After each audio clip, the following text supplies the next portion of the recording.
As 2023 draws near, there are a lot of people who are pushing towards actualizing that their presidential ambition. Right now, people are saying this should come to the south. Some people claim that it should come to the north. Northerners believe that it should come to them, while some believe that it should be the southeast and the southwest.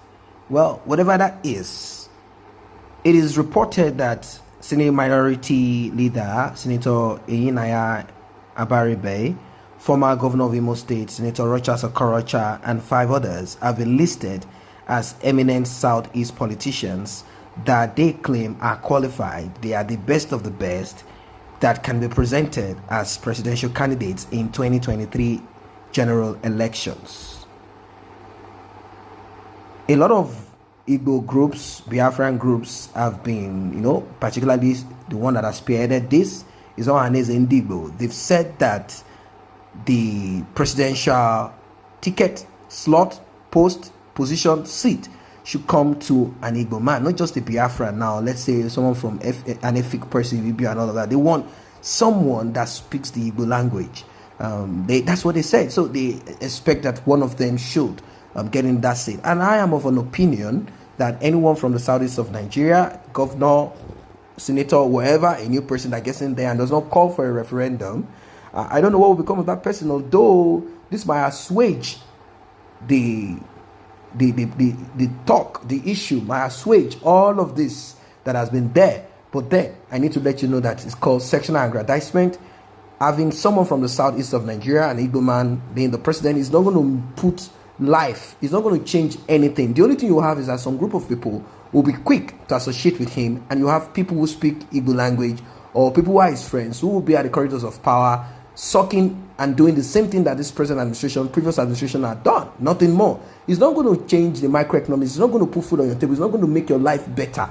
Maybe if they make a little bit of noise, maybe they might decide to kind of execute some projects that people in the southeast have been calling for. I'm talking about the port and all of those, to dredge the Niger River and all of that, and to make sure that they also have something there.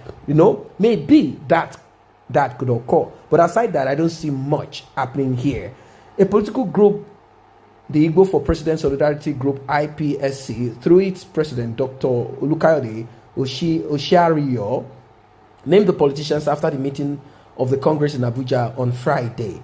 Other politicians named by the group are Minister of Science and Technology, Dr. Onu Ogbonaya Abia, former Governor Peter Obi of Anambra, Minister of Labor and Productivity, Dr. Chris Ngige, Anambra Governor Dave Umahi of Ebonyi State, Senator Uzo Kalu, Senator Ike Ikweremadu, former Governor Ifeanyi Ugwuanyi of Enugu, Senator Nnamdi Uba, and Professor Kingsley Moghalu, Anambra. All of them came together, and they are kind of looking at looking at this, who should be presented. Oshiario said IPSC has come to the conclusion that in 2023, a man or a woman of Igbo extraction will become the president of Nigeria. IPSC will engage in consultations across the 6 geopolitical zones, visitation to emirs, obas, eze, obis, and chiefs to discuss and examine the characters and integrity of the 11 persons suggested. He added, since 1999, Southwest, Northwest, South-South have produced presidents. Conventionally, power rotates for equity and justice as implied in the principles of federal character. And before I proceed, do not forget that we do not have the rotational government. So there's no rotational government in the Constitution.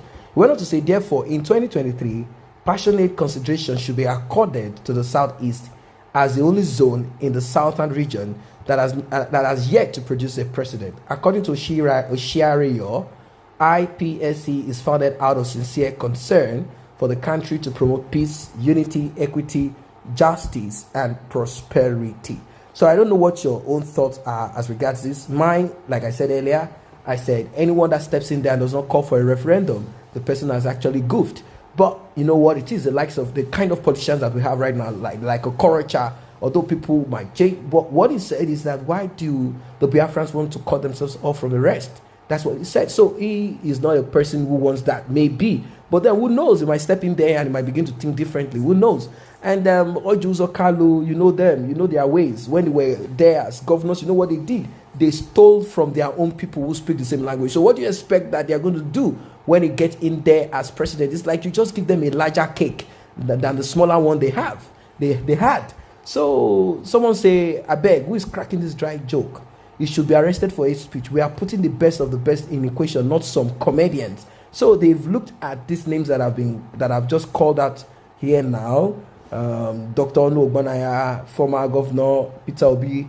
They've also looked at Chris Ngige, Dave Umahi, Uzo Kalu, Ekweremadu, Ifeanyi Ugwuanyi, Nnamdi Uba, Professor Kingsley Moghalu. And, they've looked at them, Rochas or Korocha, they've looked at all of them. And somebody's calling them comedian. Someone said, I do not think that these people are what to be, are the best of the best represented as that, president. So I don't know what your own thoughts are. That's why I brought this up. Who do you think, aside the breakaway of Nigeria, who have you seen? Who have you seen?